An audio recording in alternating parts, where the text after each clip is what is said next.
Kana Achot fills bowls with food in an emergency feeding program for malnourished children at the Loreto Girls School in Rumbek, South Sudan. April 18 photo, CNS, Paul Jeffrey. Pope Francis is poised to open the Holy See's first embassy in South Sudan. According to a senior church official in the country, Pope Francis is poised to open the Holy See's first embassy in South Sudan, according to a senior church official in the country.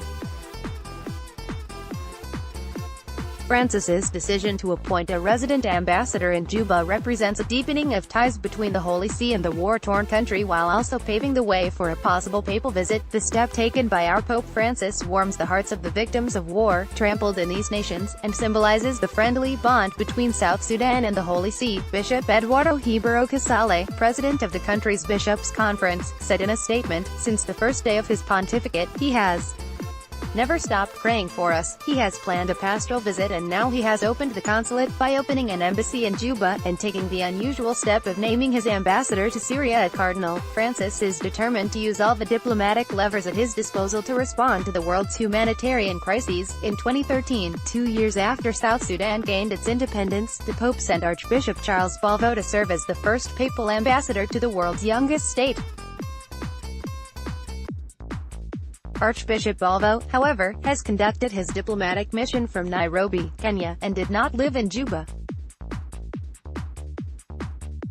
According to Bishop Casale, the new resident apostolic nuncio, as Vatican ambassadors are known, will be Mgr. Marco Kedima, a diplomat from Kenya who is currently serving in Brazil. The Pope has shown his special concern for South Sudan, which is in the grip of a devastating civil war which has seen 4 million people been displaced from their homes. Meanwhile, a famine affecting many millions has left some so hungry that they are now surviving on tree leaves.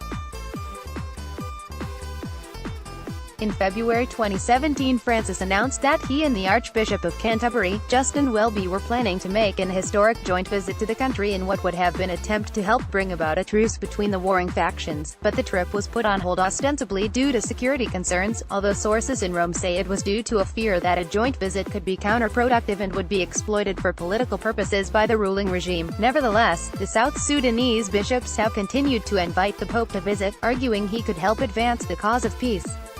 When he was in Uganda in 2015, Francis had a brief private meeting with South Sudan's President, Salva Kiir, who is a Catholic, while the Catholic Church has been described as the only functioning institution in the country.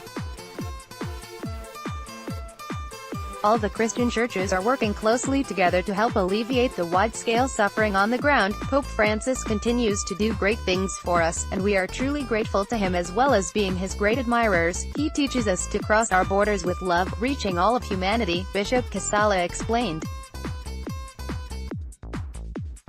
He has managed to win the hearts between religious and even non-believers. South Sudan's internal conflict was sparked after President Kiir sacked his deputy, Riek Machar, due to suspicions the vice president was plotting a coup. Machar denies these claims. Tensions in the country quickly escalated into full-blown conflicts, while ethnic and tribal differences also exacerbated problems between Kiir and Machar. The president comes from the majority Dinka tribe, while Machar from the Nuer, which is second largest. South Sudan. Pope Francis, the Catholic Church